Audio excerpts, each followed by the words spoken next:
Okay, let me know when you're ready. We're live. Okay, perfect.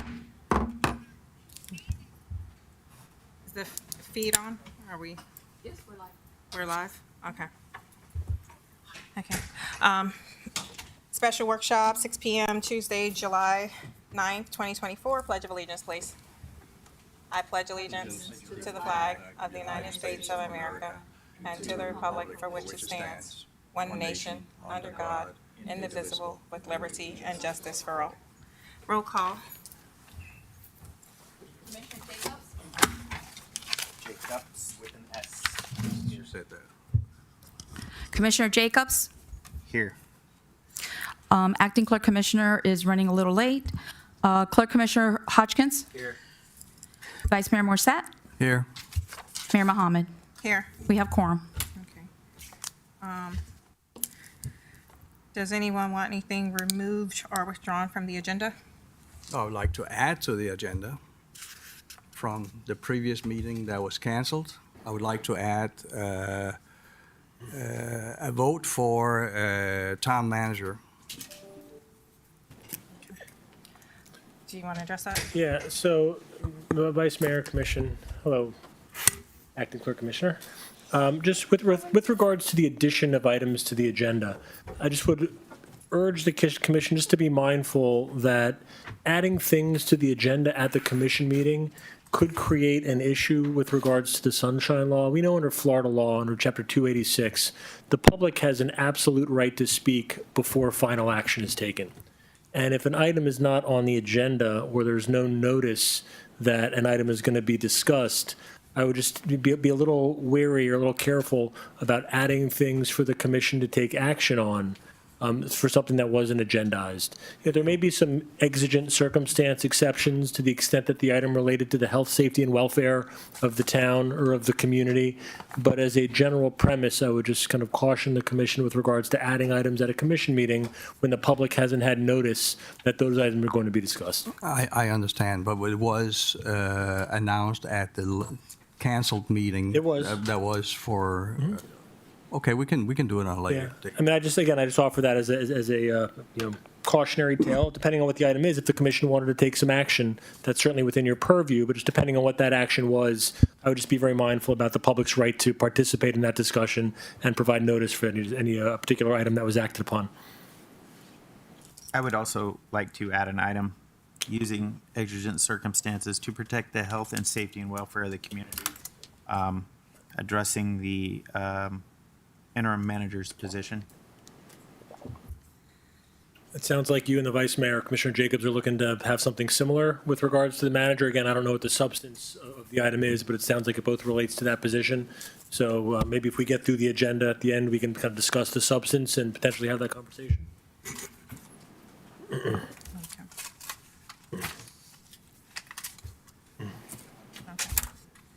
So, with that being said, is there a motion to approve the agenda with the additions? I'll make a motion to approve the agenda with the additions. Is there a second? I'll second. Okay, roll call. Motion made by Clerk Commissioner Hodgkins, seconded by Vice Mayor Morset. Commissioner Jacobs, Yes. Acting Clerk Commissioner Krisham, Yes. Clerk Commissioner Hodgkins, Yes. Vice Mayor Morset, Yes. Mayor Mohammed. Yes. Motion passes. Okay. Is there anyone from the public who wishes to speak? Okay. Consent agenda, is there anything anyone wishes to remove from the consent agenda? Yes, I want to remove 6.2 from the consent agenda for discussion. Okay. I'll entertain a motion to adopt the consent agenda, which is just item 6.1. 6.2. No, we're removing 6.2. So is there a motion to adopt 6.1? Motion to adopt the consent agenda, item 6.1. Is there a second? Second. Is there any discussion? No. Other than, can we make sure that the names are spelled right on the people who speak from the public? Because I know they fill out those forms, but the names are definitely not right. Because I was sitting here like, who the heck is Yanzer? Who? Janser? Well, Daniel is Lazard, and Bob Janzer is Yanzer. Okay. answer to JA and SER. Yeah, it's not that in the agenda. If you read through the, like, Oh, okay, no, I didn't see. I think his name is Lazaro, but I know they fill out the forms, so their spelling should be there. Yeah, I looked for the forms, but they hadn't signed in. So, But Susie called me up and I fixed it. okay, Yeah, just let me know. okay. Okay. Roll call? Motion made by Commissioner Jacobs, seconded by Clerk Commissioner Hodgkins. Acting Clerk Commissioner Kashem. Yes. Clerk Commissioner Hodgkins. Yes. Vice Mayor Morset. Yes, Mayor Mohammed. Yes. Commissioner Jacobs. Yes. Motion passes. Item 6.2, lift station 15, replacement additional costs. I'd just like to address this item here. So so the commission's fully aware. This was approved by the commission May of 2021. I signed the approval on it October of 2021. The Public Works Director stated that the previous Public Works Director Aleem Gani stated the previous Public Works Director put a stop to the projects going forward. I want to be very clear that Craig A. Smith and Associates was here at our infrastructure meeting and clearly stated that Aleem Gani put a stop to the 3 lift station projects and to 25th Street, the shovel-ready project that we had on 25th Street. It was not the previous Public Works Director. We had our contractor that came forward and stated why these projects were halted. Now, I understand this has been drawn out. This is a lift station. There's no reason this thing should have been drawn out for over 3 years for a replacement of a lift station. Here we are, due to the delay of this project being done, now costing us approximately 30, I don't know the exact number, 30 plus $1,000. 31,000. $31,000 more because it's been drug out for over 3 years. This is costing the taxpayers from these projects not getting completed and keep putting put on hold. But it was the Public Works Director, Aleem Gani, who put this project on hold. Tom, can you add anything to that to clarify anything? Seeing Mr. Gainey is not here. Good evening. Good evening, Commissioners, Mayor. I can give you some limited knowledge that I have of it. This project first came to light in December of last year. I was forwarded an email dating back to January of 2023 from the property owner asking when the project was going to be finished. We didn't know anything about it. I did went through the archives, found a PO number, got with finance, got the name of the company, gave the contractor a call, and we met on site in February of this year. The Commissioner is right, there was a bid that went out in May, then for some reason it got revised and went out again in August. There was a notice to proceed and award in October of 2021, but I'm not sure, it's unclear what happened. But then there was a second notice to proceed that was issued in July of 2022. The permits from the wastewater department for Broward County and FDEP were issued November 1st of 2022. And then the last correspondence I could find was from our building department and the contractor of December of 2022, and I couldn't find anything that goes past that. Now, the contractor, when we met with him to discuss continuing the job, because the PO was still open, and he had purchased a lot of the material already, that's when he said, due to the prices have changed, things have gone up, he wasn't able to purchase everything before the job was stopped. He said somebody named Robert had went out there and stopped him. And that's my knowledge of the project. Did the COVID event affect that more than likely? I'm sorry? Did the COVID event affect that? Possibly. I know that the permit from our building department was never issued. The only permits that I could find were from Broward County and FDEP. And the last correspondence was to our building department for an RFI they had on the plans. So at that time, I believe Mr. Nunez was the building department? Yeah, Charge. I'm assuming, and the email was addressed to Lucy. Lucy Mazzanelli? Yes, Mazzanelli, yeah. yes. Well, there's been such a turnover that things get lost in translation. So we just need to pick up and get going. Correct, and like I said, that as far as I know, Mr. Ghani didn't know about it either, because when I brought it to him, he didn't seem to know. But we got an email saying that this town was storing some stuff in one of the empty bays, and they had now rented it, and they needed us to go get it. And we were like, why would we have stuff in there? So we met with the property manager and then with the contractor. All right, so no, as far as you know, nobody was withholding information or anything, it just wasn't brought forwards, is that correct? Yeah, correct. Like I said, I don't think we became aware of it till December. All right, thank you. I have a few questions. Yes, ma'am. Number one is, so this project was bid out in 2021. What are the current updated costs? Or is it still stuck at the 31,000? It's the 31,500. But that's the cost. extra cost Is the extra cost. added So- on to what the open PO still has on it. So have they been paid anything in the process? Yes, Where are they we did at receive a with that? couple of payments, but not since 2022. They haven't gotten anything. Okay. Because there was a change order that was paid out, and then I think some of the material maybe. Okay. And then, has there been any looks at to see if what was bid out in 2021 still current today? Because I don't want a situation like we had with the door where we put a bid out on a door that wasn't the right size, and then we ended up having to pay another $13,000 in change orders for the door, or another $60,000 for the roof because it wasn't a proper bid. So has anybody reviewed this bid and made sure that the engineering specs are correct for this day and time to make sure that we're not going to be hit with additional costs come down the road with change orders that says, hey, I didn't, dot my I's, cross my T's, or measure twice and cut once. Right. And now we're going to be stuck with change orders coming down the road to make sure that it's current and up to date.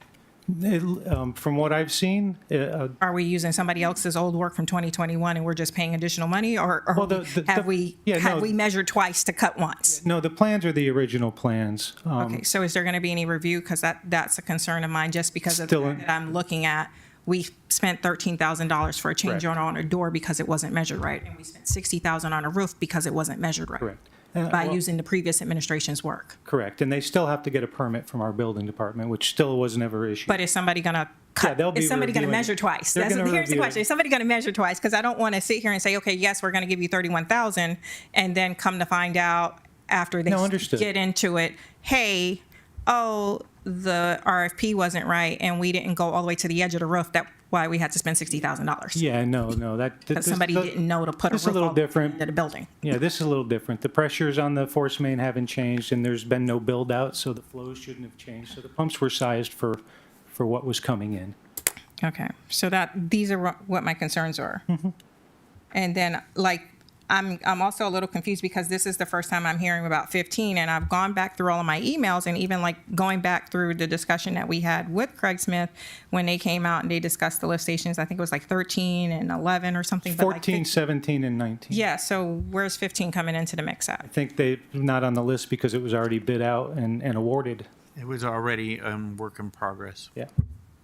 Yeah, but when they came out to present today current, it was like, hey, these are our criticals, these are what needs to be done. So that's why I'm kind of like, okay.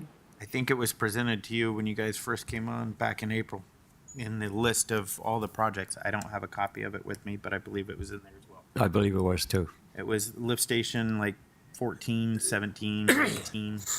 It had a list of all the lift stations. Where is 15? It's on Southwest 30th. It's actually behind 4250 West Hallandale Boulevard. Got you. Can you please follow up with the progress and give us the update for our next meeting? Sure, I'll get with Aleem and make sure he has that. I know. What is the reason it was holding? Again, the email trail seemed to stop after this. The last one was I know right Alim before was Christmas. not here last 3 years, but Alim knows if Alim is the one who's stopping, so Alim has a reason to stop it. So we Yeah, need to know the I'm reason. not aware if he stopped it or not. I don't believe he did, but I can't speak for him. Okay, Well, it's- so just follow up with him and give us the update. He'll be back tomorrow. It seems like it's something because of COVID that somebody lost a thread, and Yeah. we got to pick it up and get on with it. COVID started early 2020 and ended mid 2022. Yeah. Yeah. And So you were mayor, so you know the chaos. I dealt with it all. So, I mean, this was May 2021. I'm just a little confused and concerned just because of the fact that, A, this is first impression. This is like where, was it paid out? Why is it now just being brought to us for discussion? And then we don't even have anything current in the backup. Like everything is still from 2021. Because I was looking at this and I'm like, Robert Clark. I'm like, why are we sending emails to Robert Clark? But then I realized that this is an old bid from 2021. And I'm like, okay, I'm feeling uncomfortable with approving something from 2021. And this is where our Public Works Department is failing. Mayor, Commissioner, if I can interject here. As previously stated, this project was scheduled to come online, and due to whatever particular circumstances and incidents that occurred, it was stopped.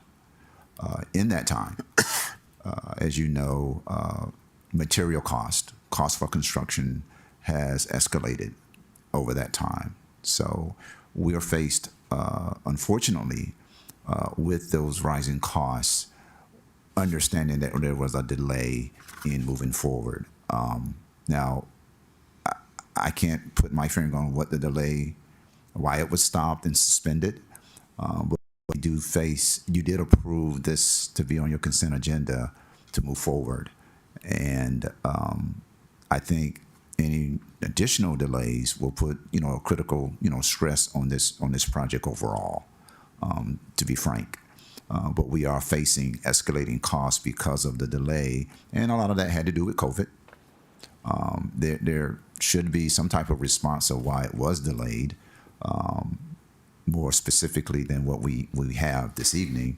But the fact remains, We didn't approve this for the consent agenda, just so you know. This is first impression. Can you speak up? I said, this is first impression. This isn't like something that. I was led to believe it was already That's why discussed. I'm really confused. Yeah, that's why I'm like really confused because I'm like, Because this it was is- titled from the last, I think, the May 16th meeting or the May meeting. I was under the impression that it was. And this was just a formality here this evening to approve the cost. I thought it was also. Yeah. I believe so too. I'd like to make a motion to approve.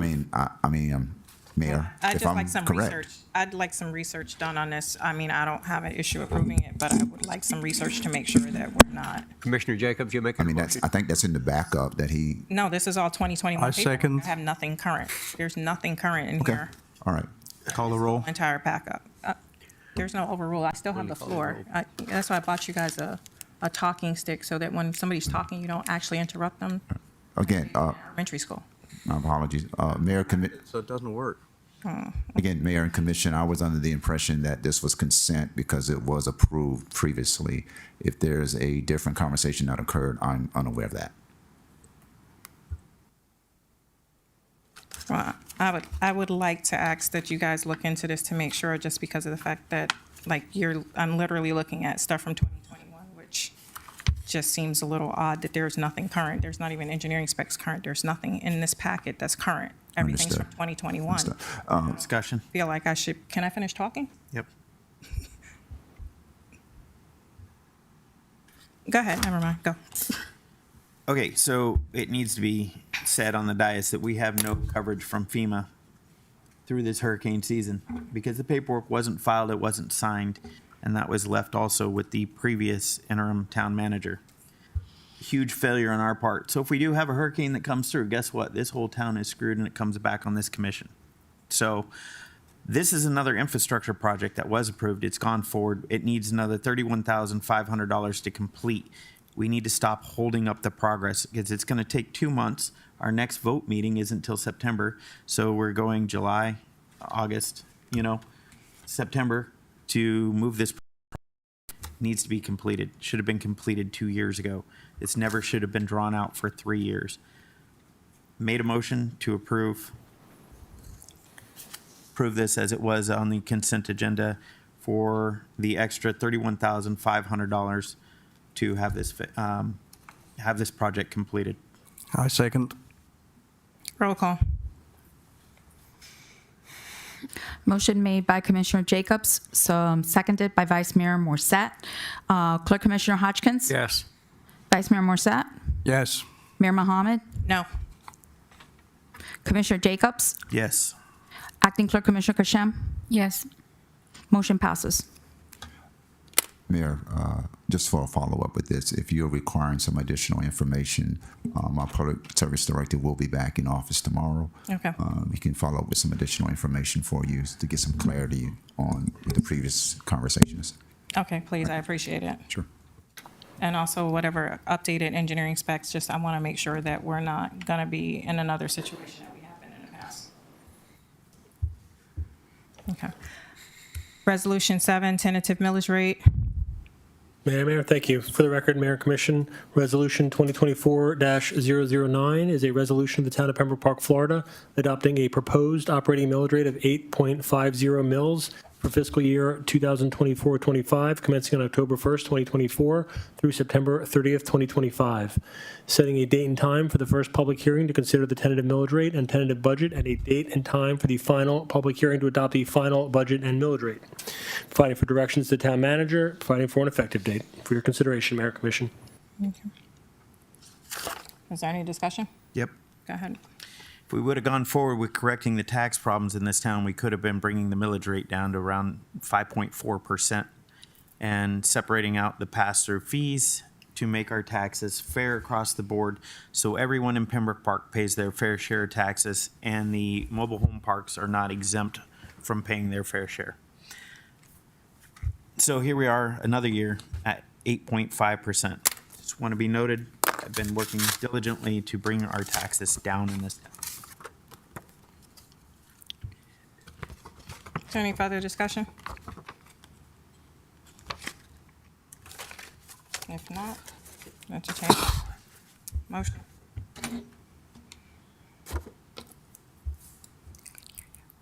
You can't hear me? No, when you said motion, they didn't hear you. Oh, I said I'll entertain a motion. I'll make a motion to pass resolution number 2024-009. Is there a second? I second. Any further discussion? If not, roll call. Motion made by Clerk Commissioner Hodgkins, seconded by Vice Mayor Morset. Vice Mayor Morset? Yes. Mayor Mohammed? Yes. Commissioner Jacobs? Yes. Acting Clerk Commissioner Kashem? Yes. Clerk Commissioner Hodgkins? Yes. Motion passes. Okay. And for the record, Mayor Commission, that tentative proposed operating millage rate will be forwarded to the Broward County Property Appraiser's Office. It'll be published on the trim notice that you all will receive in August, which will include the dates of your first public hearing. It includes the notice of the public hearing, which will be scheduled for September 3rd, September.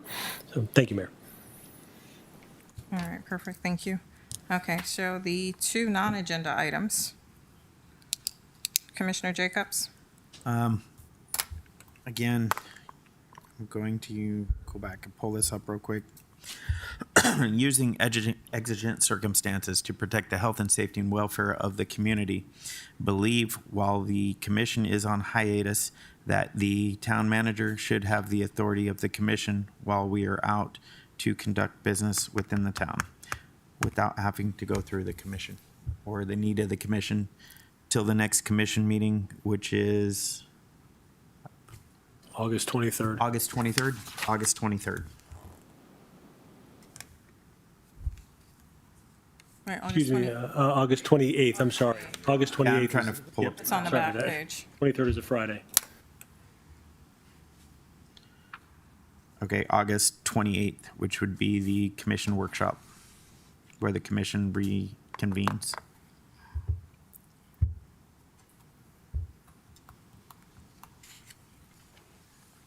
Can we get more detailed what that would involve? I mean, is that, you're going to give them the full He power of this oversees the day-to-day operations of the town. just for the day-to-day operation?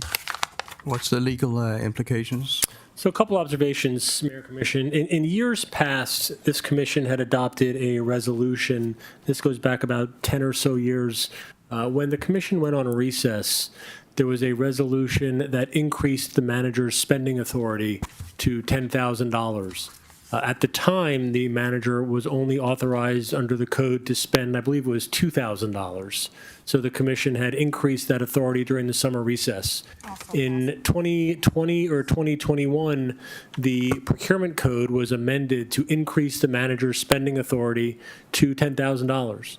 So the action the commission had previously taken with regards to spending authority would no longer be an issue as it relates to that particular component of the town's operations. The town code outlines the duties and responsibilities of the town manager.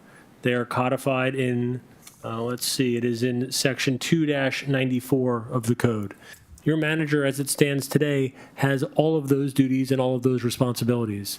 There are things from time to time that need to be brought to this commission for approval. Procurement that exceeds $10,000, contracts with other governmental agencies, and the like. I think what Commissioner Jacobs is looking to do is to ensure that the manager has the full and unrestricted portfolio to run the town through your next formal commission meeting, the next time the commission convenes, given the summer recess. Most of those duties and responsibilities are codified within the town, within the code. To the extent that the commission wanted to grant the manager any additional authority, that's certainly within your purview. Again, to the extent that those additional powers would relate to the health, safety, and welfare of the town, I would have no legal issue taking that action tonight. With regards to hurricanes or weather events or states of emergency in particular, I would offer that our code has certain provisions that address that specific issue. To the extent that the governor declares a state of emergency or the mayor declares a state of emergency under our code, your manager would have very specific and expanded authority to address any emergency conditions that were to exist in the town at that time. And what he's alluding to is, I'm sorry, I'm going to hijack your motion just a little bit. I got more to say. Okay. Go ahead. Seeing how we have no FEMA protections, I don't even know where we stand for hurricane cleanup, what contracts we have in place, would have been signed, what will happen. We've already had one named Cat 5 hurricane come And then pass south of us this year. So This is 2 feet. the water's really warm. This is, seems like a pretty, these all the same.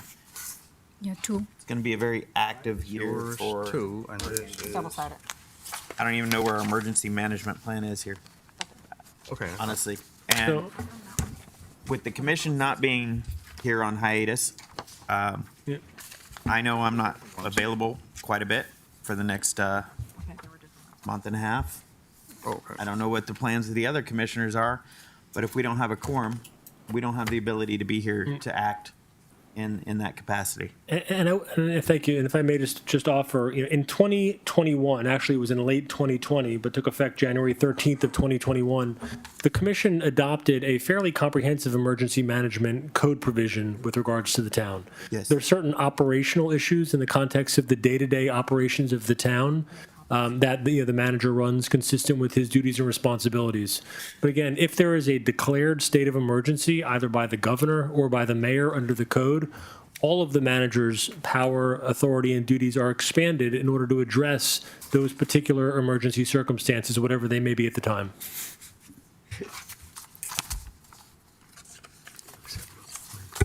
I believe we have a couple of contracts already for cleanup. On top of my head, Yeah, you have a hurricane debris removal contract.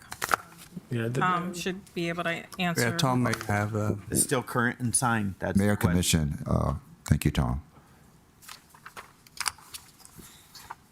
Unfortunately, those contracts are expiring. And I actually learned of your debris removal contract expiring on June 25th.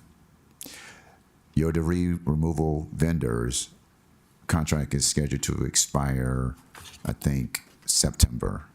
Now, learning that, we're in the process of asking just them to extend it for 2 months to get us through hurricane season. Again, I learned that expiring contract that expired contract was approaching about a week and a half ago. We probably should have went back out for RFP bid to for debris removal probably a month or two before the hurricane season started. Again, we're good, town attorney, until September 1st. We can ask for an extension to get us through the hurricane season. I think Yeah. that's fair. But then we would have to go out for RFP to ensure next hurricane season that we're fully covered. But we'll be short if we don't do an extension beyond September 1st. And if I may just dovetail on that comment, and I was unaware of those expiring contracts until this moment. So I would offer just one comment with regards to the authority that I think Commissioner Jacobs is referring to. Those are contracts that require approval by this commission. To the extent that the manager is able to negotiate an extension with both the debris hauler and the debris monitor, it's two components with regards to disaster and debris management. To the extent that the manager is able to negotiate an extension of those contracts, this commission is not going to meet again. I would suggest the manager should have the authority to sign those agreements and not put the town at risk with regards to that coverage, at least through your next commission meeting. And that may be, again, through October, November, through the hurricane season, just to ensure that we're properly covered from that perspective. That is something that would normally come to the commission during the normal course. But since we're going to be on hiatus for the next 6 weeks roughly, I would suggest that the commission should delegate to the manager the authority to sign those contracts, and we would prepare the appropriate amendments to ensure there's no issue with regards to the disaster debris removal and monitoring, which are critical to the extent that the commission were ever to pursue FEMA reimbursement at some future moment. All right, so do you want a separate motion? One, there needs to be a motion to put these out to bid for in the. Correct, and that's a separate, agreed. That's a separate. Correct. Okay, Susie, come down. Your hand is up. Susie Rutlinger. I write the RFPs, and it was back in May. Aleem. Is had it, I'm sorry, is it on? You got to turn it on. Aleem had requested that RFP be written because I take care of all the expiring contracts, and I give them months in advance before they expire. So the debris removal, it was in May. It was in May. Aleem wanted me to write the RFP. I wrote the RFP. It's been in his department since Since when? May. I think it was May, I don't need an Early accurate May. date. It's close enough. because he thought it expired in July. And I told him it didn't expire until September. I didn't understand the rush. But he's had it. It's been written. So it's ready to hit the streets. Been written. So we actually went to a training with the Broward EOC concerning the debris removal and monitoring. And the state had offered to take a look at the plan to make sure that all the proper language was in there with all the changes with FEMA and everything. And so I know Aleem had forwarded it. I don't have the date off the top of my head to the state to do a cursory review to make sure everything was in there and nothing was missing. They had written back to us saying they needed a copy of our procurement manual, and I know Aleem had forwarded that on. I'm not sure if he got a response back from the state yet. Okay. Chandler, you wanted to say something? Oh, no, I'm piggybacking with the town attorney about what we need to do moving forward here to ensure that we have coverage if we have, a natural disaster, during the summer months, and how to get us through November 15th, November 30th. Yeah, I mean, the procurement process that the manager and Mr. Positano is referring to, that will address the issues in the future. But that process is not going to address the issues in the next 2 months to the extent that there is a weather event or a situation that requires the need for that coverage. It's the expiring contracts and the potential to extend those contracts for some limited period of time that's going to provide and ensure that coverage. What Tom was referring to is there's certain federal requirements that need to be included in any contract that's going to seek FEMA reimbursement. There's certain federal laws with regards to Davis-Bacon, anti-kickback. There's certain procurement requirements that all need to be included in those contracts. I'm assuming that Mr. Ghani sent those contracts to the state for their review to ensure that they're properly compliant so the town is not at risk of not receiving FEMA reimbursement, which does happen from time to time. There's certainly a number of cities in Broward that have been at risk with regards to that reimbursement for not including the appropriate federal language. So so two things. One, I would like to see giving Mr. Williamson the authority to extend the contracts through November, when does that thing end? October? October 31st, the end of October. The new budget, whatever Yeah. that timeline is. So I'd like to see you have the authority to do that. And second, I'd like to see for these, the RFP to hit the streets. So I think those are the two biggest issues for that one particular item are.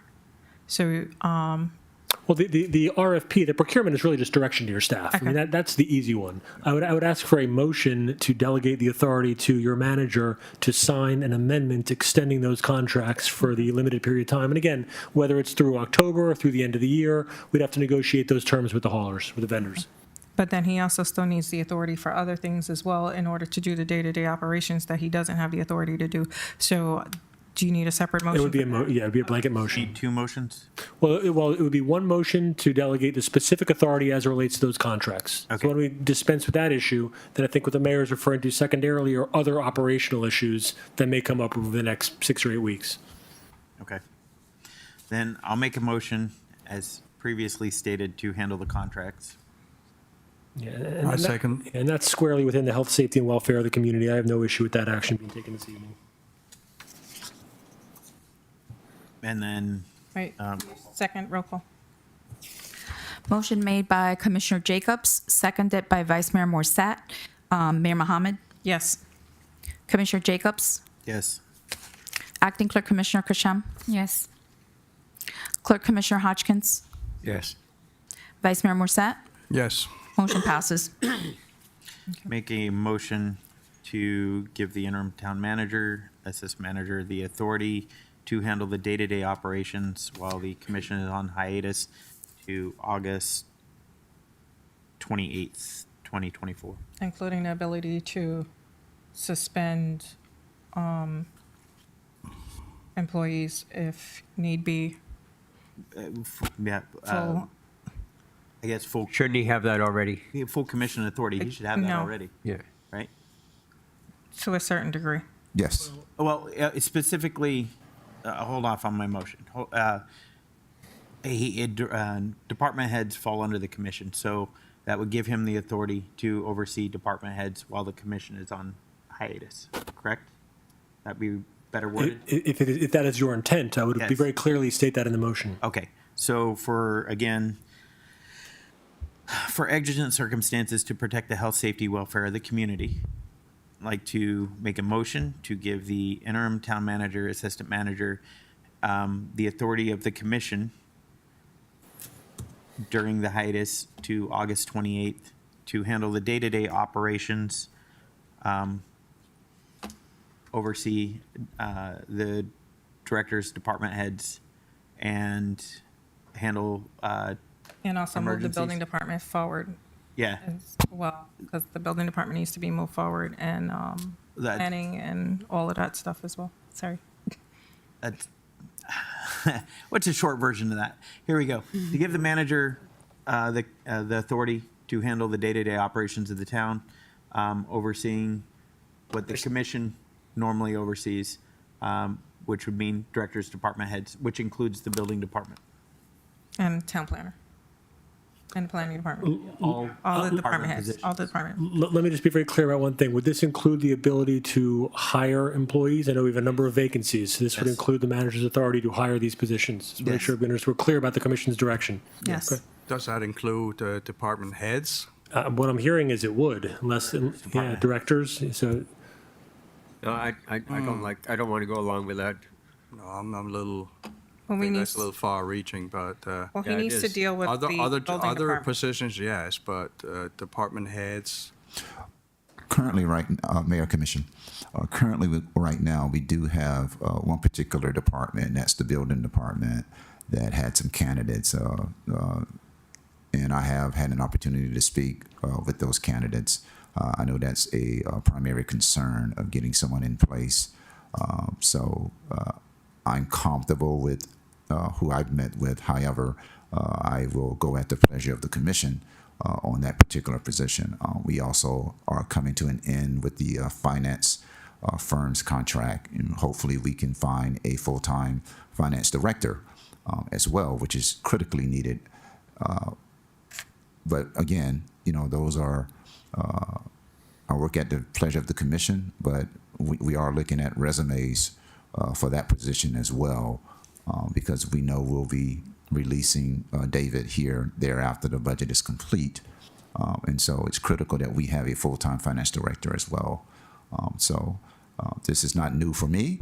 I have, hired directors successfully for a municipality. And but again, I work at the pleasure of the commission here. But those are two critical positions that I need to continue to have my eyes on over the next month or two, so we can ensure that they are filled, successfully with some good, professionals.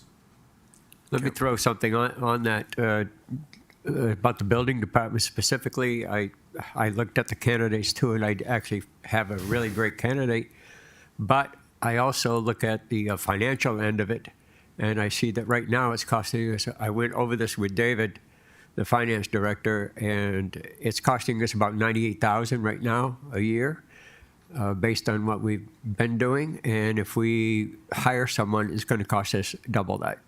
So we're looking at maybe like almost $200,000 by the time you figure in all the perks and the benefits. And here's, thank you. And here's the other side of that coin. That department needs day-to-day leadership from a full-time finance director.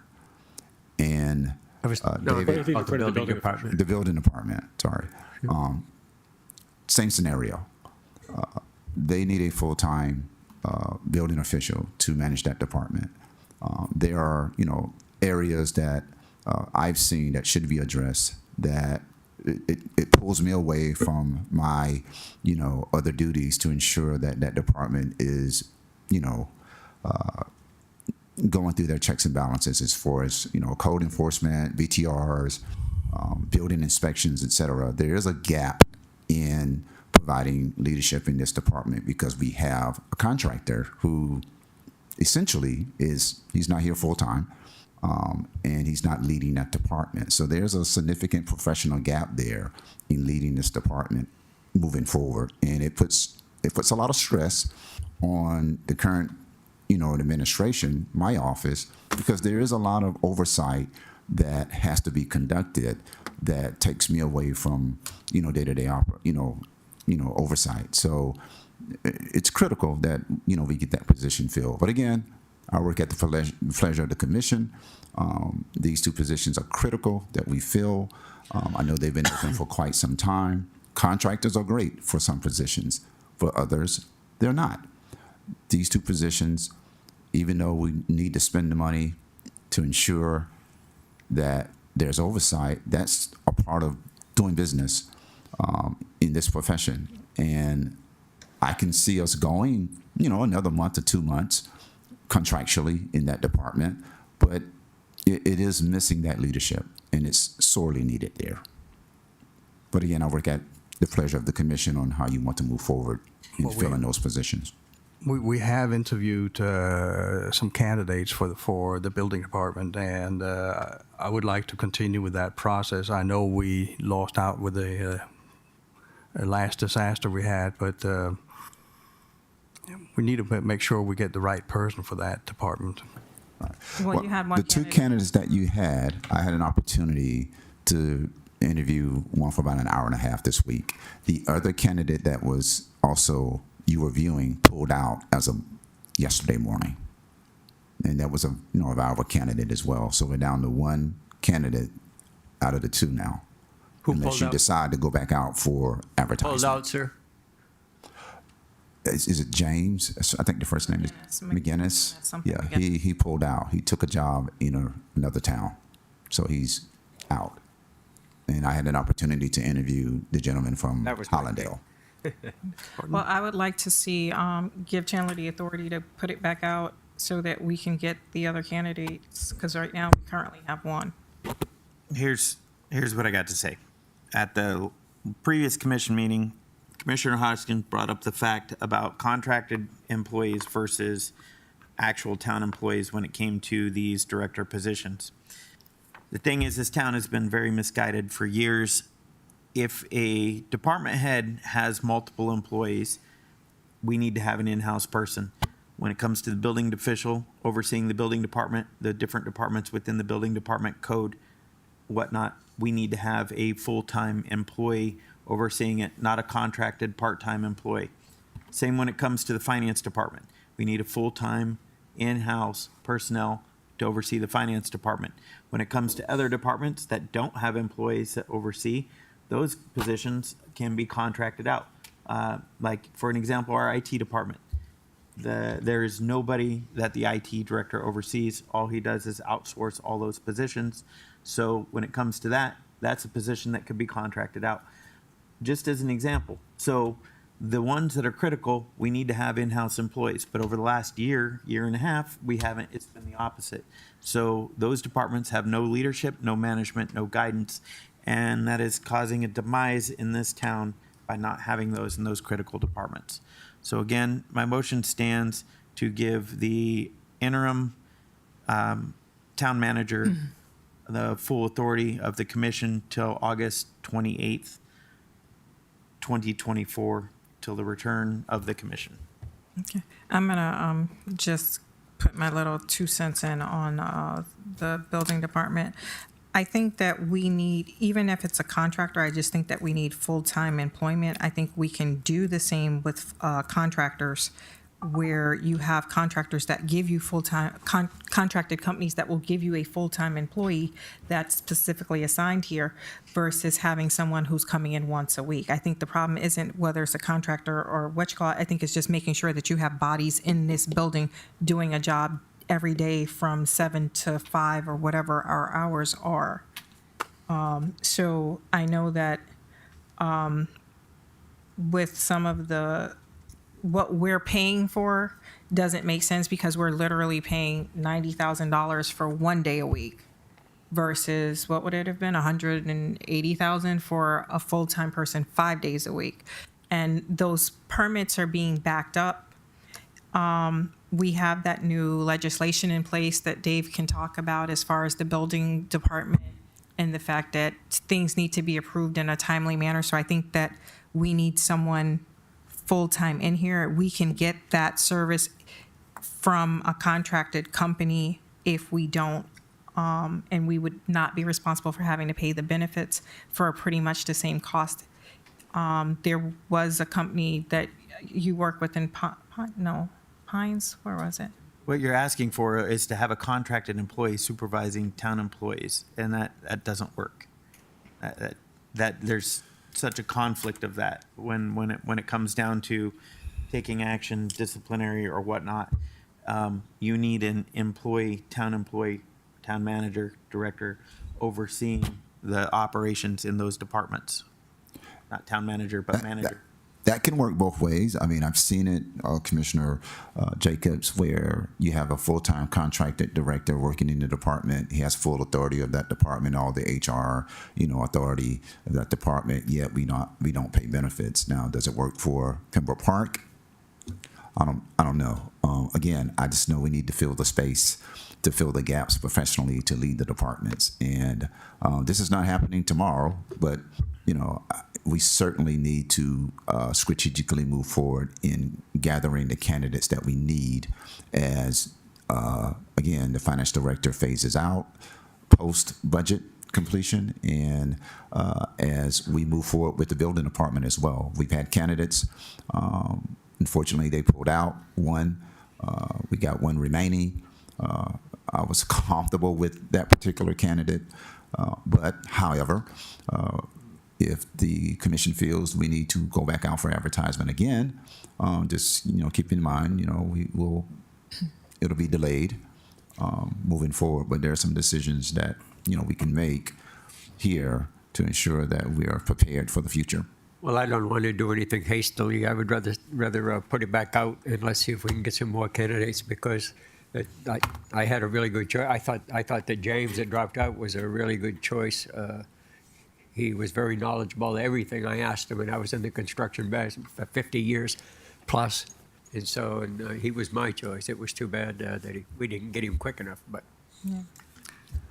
it is. I'm comfortable with the town manager hiring or being involved in the hiring of staff, but I have some reservations when it comes to directors. I still think that the commission should be involved, and we're talking 2 months. We have succeeded to function, so I don't think 2 months would do a big difference. But I'm very comfortable with you hiring regular staff. Would the commission, take in consideration as we continue to look at candidates, the recommendations for hire moving forward? Because we will be looking at candidates throughout the next 2 months as we approach the end of August. And if we, find some quality candidates, if it's okay with the commission, we'll make some recommendations. That would be great. And that will, at least we'll have a forward plan that we're looking at candidates that you need to look at as well. Sometime previously at a commission meeting, Vice Mayor, you sat up here and admitted you yourself have no business interviewing people and reviewing resumes. So that is part of my daily job. And when it came to a year ago in September when we had to interview for interim town managers, no one really took an interest in actually interviewing anyone. When it came to these new managers that came forward for town managers, the contractor kept reaching out, trying to get everyone here to interview candidates for these positions. Which I have. They're not being interviewed. So we keep kicking the can down the road, and no one keeps getting employed. We keep going out, and at some point, all these contractors kind of wonder, all these directors that are interested in the position, why has Pembroke Park gone out 3 times in the last year for a director or department head for the building department or for, whatever department it happens to be? It's not looking good on this town on going forward. We can't get people in here anymore. All the publicity negatively in the media continues to ruin this town. Step by step by step. Every time something else comes out, there's another issue. So, and it just keeps continuing. So I don't know if there's anyone left at this point. We're dwindling down. So my motion stays as stand, as previously stated. All right, please, I have a correction here. clarification, just so that we're all on the same page. Your motion is because you have 2 commissioners who are opposing the hiring, but they are okay with him streamlining the process of the recommendation. Is that correct? Yes or no? Yes. Yeah. Commissioner Hodgkin? Yes, yeah. You're okay with Yeah, him you can streamline it, sure. streamlining the process for the hiring for the department heads? Yes. Okay. But you're okay with everything else that's in Commissioner Jacobs' motion? Commissioner Jacobs, can you state your motion? Motion again is to give the interim town manager, assistant manager, full acting authority of the commission to December 28th. I'm sorry, till August 28th, 2024. I don't mind Sorry. extending the vacation. Till the end of the hiatus. Okay. And you guys are okay with this the way it's stated correct right now? As long as it doesn't interfere with the department heads that are existing. Interfere as in, does he have the ability to Hire and fire. discipline, suspend, not hiring and firing, but suspend, discipline, write up, Well, they should be. documentation? He should be able to do that now. I just want to make sure that it's clear on the record. Department heads are usually, from what I've seen since I've been here, they're usually under the thumb of the commission, so to speak. Well, I'll tell you, Dr. Levy has had to suspend department heads in the past for different things and then bring it before the commission for when the commission actually meets. So there seems to be some ambiguity, and that's why I want to make sure that the record is clear. That's why I passed out the job descriptions of both the town manager, the assistant town manager, so that everybody has it, because for some reason there seems to be, we don't have anything on the books, everybody's kind of unclear, on what people's positions are, what they're allowed to do, what they're not allowed to do. So in the past, Dr. Levy has, even though they work at the pleasure of the commission, if there's some disciplinary action that needs to be had, write-ups, whatever, they are still done by the manager or the acting manager. So that's why I want to make sure we're all clear. Yeah, but as long as we have limitations on certain positions, Okay, so the limitation is hiring and firing of department heads, but not on discipline. no, not on Okay. discipline. Just want to make sure we're clear. Okay.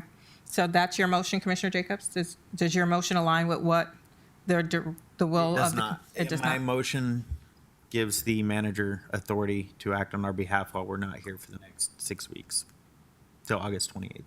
On which items? Because I just want to, We need to specify it. I mean, there have to be limitations. so does your motion give him the ability to hire and fire department heads? Yes, it needs to be done. We keep dragging and dragging and dragging. The can keeps getting kicked down the road. There's no progress in this town. So we can make a motion. Okay. We can go through if the three vote goes, like whoever we choose. Okay, is there a second? I second it. Okay. Roll call. Motion made by Commissioner Jacobs, seconded by Clerk Commissioner Kashem. Commissioner Jacobs? Yes. Acting Clerk Commissioner Kashem? Yes. Clerk Commissioner Hodgkins? No. Vice Mayor Morset? No? Mayor Mohammed? Yes. Motion passes 3-1. 3-2. 3-2. Third show. Okay. Then I'm going to also put, so me and you have had the kind of back and short conversation about, in the past, the commission used to suspend or reduce the permits for the mobile homes during a disaster, natural disaster, i.e. hurricane, so that folks can kind of get their stuff going and getting back to where they need to be, which is, gutting out whatever needs to be gutted out. That's hurricane related, i.e. like if the roof blows off, if the insulation gets warped and wet, blah, blah, blah. So these were some of the resolutions that we had in the past as it pertains to hurricanes. And because of the fact that we're going to be on a hiatus, we have 25 named storms. I wanted to see if you guys were okay, because we couldn't find how do I say this? An expiration? Expiration for this. If you guys were okay with giving the manager the authority to waive or reduce the fees for the mobile homes for hurricane repairs during the hurricane so that they can get cleaned up faster. Isn't there something involved with FEMA along with that as well? Reduction of fees? Attorney?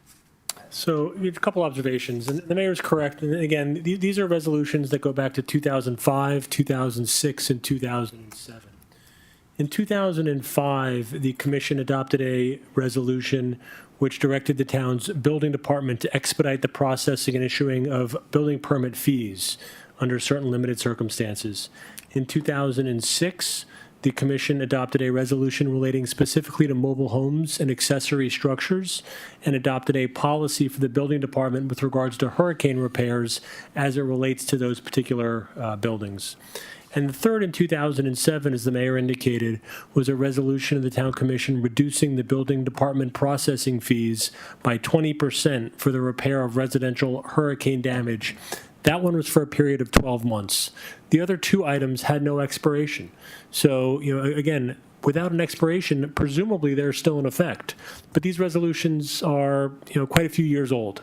So we know that there's been some challenge over time locating some of the town's records to confirm whether or not they're still in place. So I think the mayor would like to just confirm whether it is in fact still the town's intent to expedite the building process, permitting process, and to ensure that there's this continuing policy as it relates to hurricane repairs for mobile homes. These are two resolutions, again, that the commission previously adopted. The third one relates to a reduction in fees. That one was for a period of 12 months. So that one would have expired at some point in 2008.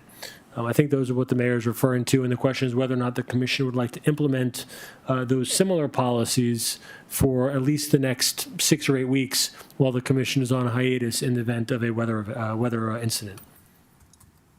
Here's the way I look at it. If a hurricane's strong enough that comes on that takes a roof off a mobile home, there's nothing left of that mobile home. They're so old in this town that they will be totaled and destroyed if anything comes through. The other thing is you can't get insurance on any of them. You know, unless the thing is brand new, no insurance company will provide insurance in South Florida for mobile homes. So if another storm comes through with the flooding, the winds, you know, these places are gone. There's nothing left for these, for our residents. You know, my community had 20 inches of water at the last major flood that came through on a town that the Public Works Director claimed that doesn't really flood anymore. So the flooding continues and it's bad. Those infrastructure projects have been stopped. It's, again, we're in a bad spot in this town. Nothing's moved forward. I have no problem waiving the fees. The thing is it should include with a replacement of a mobile home. You know, if you're going to go that far and waive the fees, you should put one in there that replaces, you know, to put in a new mobile home. When I was riding around, looking at all the flood waters and everything, and talking with the Red Cross and all the different individuals, I found that most of these homes, the property owner is liable for a certain amount of this, and we can't force a property owner to do anything. I mean, I've looked at regulations. I've looked at all kinds of different ways to see if we can force them to actually put like a dike around the lake, you know, or a berm around the lake in order to keep it from flooding these homes. But they're not willing to spend the money. They could care less. Well, and just to follow up on Clerk Commissioner Hodgkins' point, you know, we know that the town cannot spend public money to benefit private property. We know there are constitutional issues and limitations with regards to how public money can be used. Now, that's not to say that the town couldn't, as the mayor indicated, reduce fees or expedite processing to try to move things along in a faster manner. But, you know, Commissioner, to your point, it's ultimately incumbent on the property owner to take some affirmative steps to address these issues, because the town has some very strict limitations when it comes to spending money, particularly as it relates to improving private property. And I'm afraid that that's what we would get into. We'd get in this catch-22 situation where we're trying to, in our good, all of our good intent to help these people out, we're actually giving them money in one way or another, and it's going to come back at us. And another point Legally. I'd like to make as well is our permitting process is antiquated here in this town. It takes months to get a permit to put a mobile home into place. I've watched it happen in Park Lake. I've watched it happen in other communities over the past couple years. Several residents have reached out about the amount of time it takes for permitting. Business owners complain about the amount of time it takes for permitting to get your BTRs, to get any paperwork processed. This town is so far behind when it comes to getting this done. These processes need pushed forward, need done, and need a modernization, you know, done to them. So, but it takes months to get a mobile home set in place with the permitting and here in the town of Pembroke Park. Also, I'd like to clarify something. I have insurance on my mobile home. Yeah, I don't know it is possible to get insurance, possible but to it's get not insurance. economically possible because they charge up to 10% of the value of the building every year. And in policy, that means you pay your home every 10 years. I'd like to go back to the fees. I find it a little bit disturbing that the town is actually profiting from these fees when people are already hit by a disaster. I would like to waive the fees in case of disaster. Town can't Just- profit yeah, just, from fees. yeah, It is, the building department's revenue neutral. It cannot make money, they cannot lose money. They have to sustain and only can collect the amount for operating cost. That's the way the building department works. Sorry, I didn't mean to Yeah, jump that, on. no, you, and my, I just don't think I we wasn't should talking to you, I was charge talking to the anyone. town attorney. yeah, my co-counsel, Commissioner Jacobs, is correct. I mean, you know, the building department is revenue neutral. It is a cost recovery proposition. In fact, there are certain things under state law that the building department can do at the end of each fiscal year to the extent that it collects more money than it's allowed to collect. One of those things is return that money on a pro rata basis. One of them is to support training within the building department. So there's some things that we can do if we take in more than our operating allows. But to the commissioner's point, we are not collecting fees on the backs of your residents. It is a cost-neutral, cost-recovery proposition to operate the building department. It is not a revenue generator or a source of revenue for the town. But the people paying those fees don't feel that way. Believe me. Again, For an audit for the building department fees, we've asked for a review several times because of the fact that we're not in line with what other cities are charging. That has yet to occur. We actually voted on it last year as well, but like I said, it's yet to occur. So I would like to revisit that. Since it's already voted on, I guess we just need to give direction on looking at and revising our building department fees. Can we amend the language on this resolution because it says hurricane only? I would like to have it natural disaster. So it covers torrential rain. I mean, we got a foot of rain, but there was no wind. Let me offer this, because the three items that we're talking about really do relate specifically to the health, safety, and welfare of the town. And I'm, again, notwithstanding the fact that they are not on the agenda, I think given the timing of the issue, given the subject matter at hand, I don't have an issue with the commission taking some action to address these specific instances. I just want to make sure you're talking about all three of the opportunities. You're talking about the expediting of building permits. We're talking about a reduction of fees. Now, in the past, it was a 20% reduction in fees. And we're also talking about the policy with regards to repairs for mobile homes. Now, that policy that was adopted back in 2006 presumably is still in effect. I'm not aware of any resolution that was adopted since then that would have repealed it. The mayor and I will continue with our research to see if we can find anything to that effect. But those are the three items. Just want to make sure that we're on the same page talking about. Yeah. And Mayor and Commission, pre-storm, we had already had the conversations with our building department that if permits were coming in for repairs, that we were going to expedite those permits and not delay. And this is just adding to the conversation of, waiving the fees, which was not a discussion at that time. But we do realize that some of these mobile homes that can take on repair, we wanted to ensure we fast track those permits moving forward as well.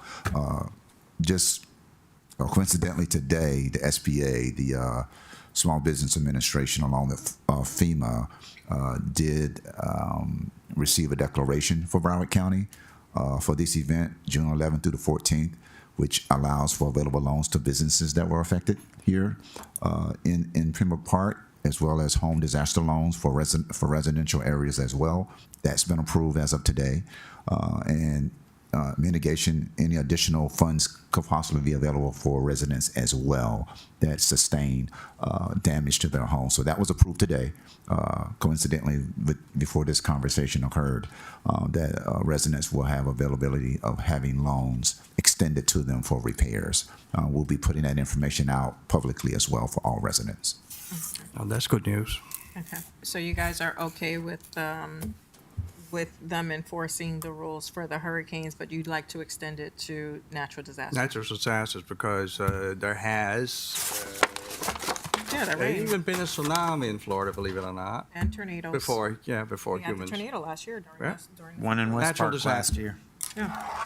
So, does he have the authority to do that while we're? Well, so let me You're hungry, aren't you, lady? Mayor, if I may just try to clean this up procedurally.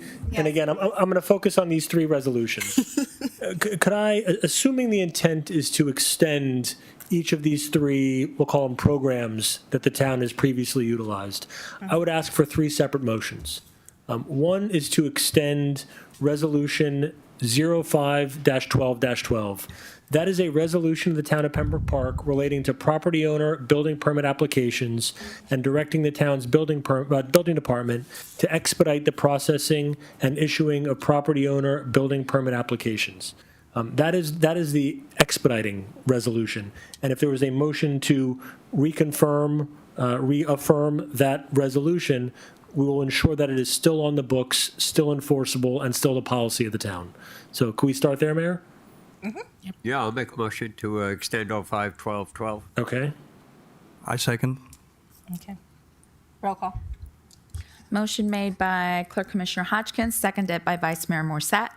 Acting Clerk Commissioner Kashem. Yes.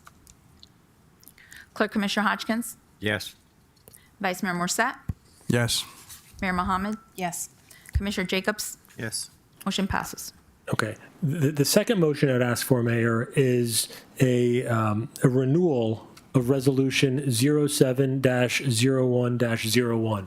That is a resolution of the Town of Pembroke Park reducing the building department processing fees by, at the time, it was 20% for the repair of residential, we'll call it natural disaster damage, for a period of 12 months. That would be 12 months from today's date. I'll make a motion to do the renewal of 07-0101 to reduce the fees to 20% from natural disasters. I second. Roll call.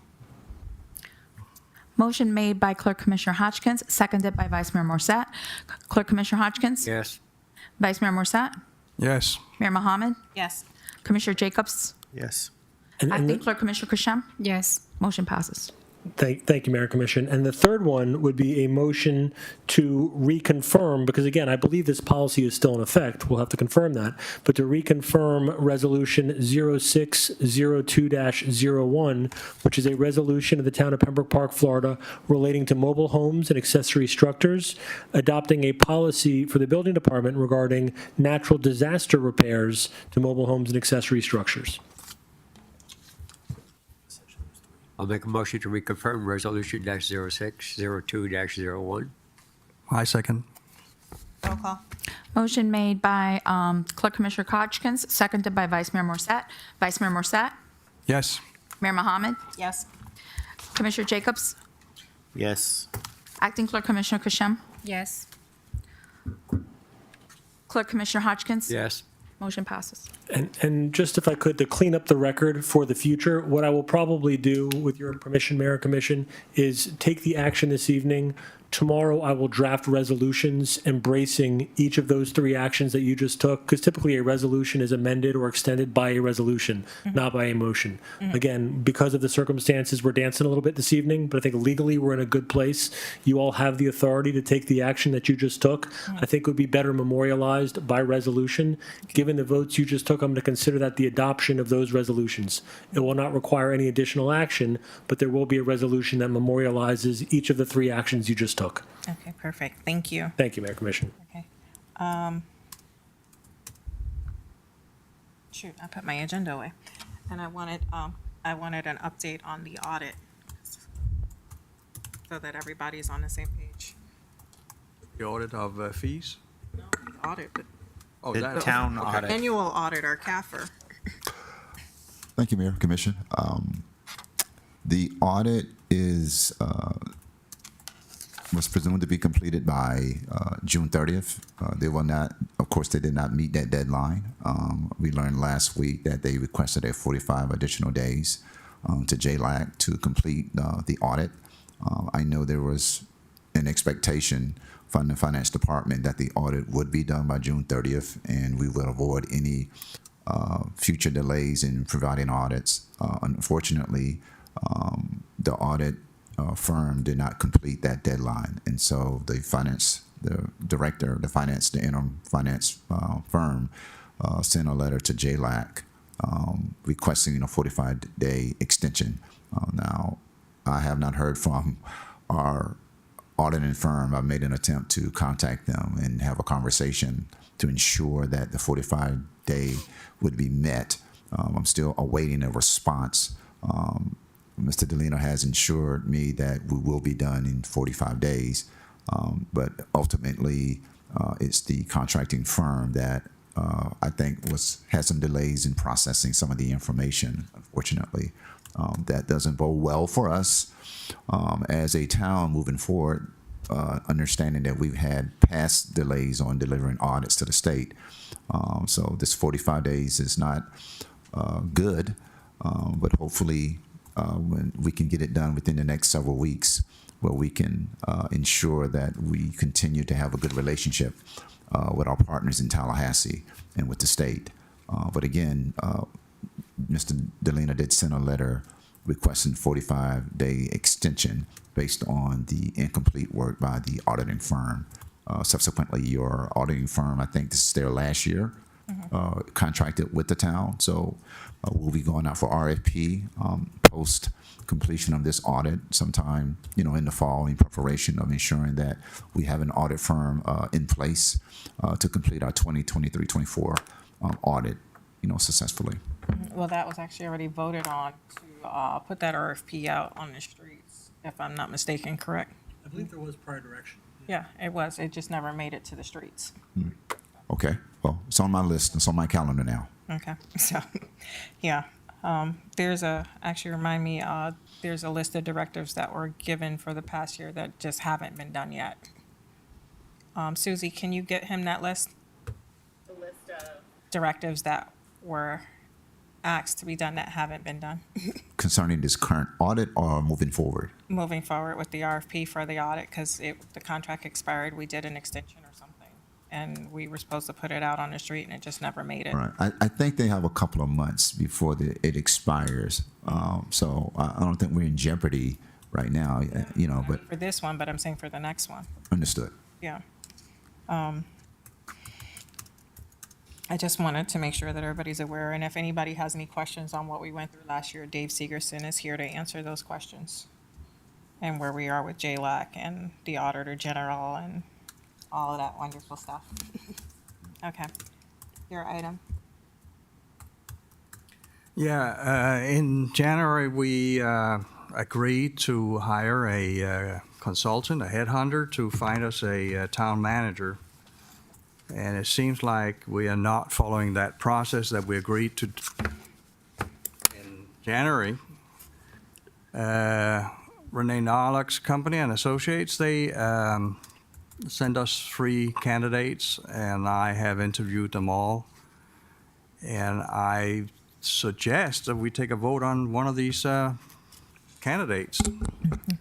Well, I will tell you that, based on the job description that you have that was voted on by this commission, that 2 of the candidates that were recommended did not meet the job requirements. I've had conversation with our current HR company as well to review those applications because of the fact that 8 people did meet the qualifications and those 8 were not ranked as any of the recommended people with the work experience that we are requiring. And that was part of the job descriptions that the town adopted many moons ago. I don't know if you guys are looking to waive the job requirements, which was having 10 years experience as a city manager or being ICMA eligible, but the candidates that you had were not even ICMA eligible because they only had 2 and 3 years experience as city managers. But they've all been city managers and have all the qualifications. They that don't have the are qualifications. active. But our situation is that we're a small town, and we cannot set the bar so high that we can't get candidates. Well, you had 35 candidates. I mean, 8 of them actually made the qualifications list, but those 8 were not ranked. And unfortunately, or fortunately, I don't know how to say it, there seems to have been some hiccups in scheduling. Me and the attorney have had numerous conversations regarding what the contract that we signed and the services that we received. And I think it was interesting, to say the least, that the things that were supposed to occur, which was the training of the commissioners on how to do an interview, questions, sample questions, what you could and could not ask, never actually occurred. That's what was supposed to be happening back in May during this attempted scheduling of those meetings before anybody actually met with the candidates. And so those steps that were part of the contract never actually occurred. And I think the only 2 people on here who have even sampled or done interviews is myself and Commissioner Jacobs. That's And that incorrect. was- Well, no, that had the questions from ICMA on sample questions on what you can and can't ask, how to interview a manager, what are your expectations and things like that. Those were some of the things that were supposed to occur with your HR company. When you're doing an interview, you need to know what you can legally ask and what you can't legally ask.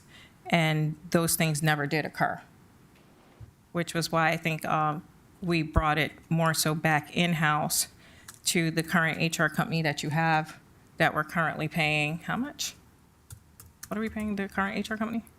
About 9,000 a month. Yeah.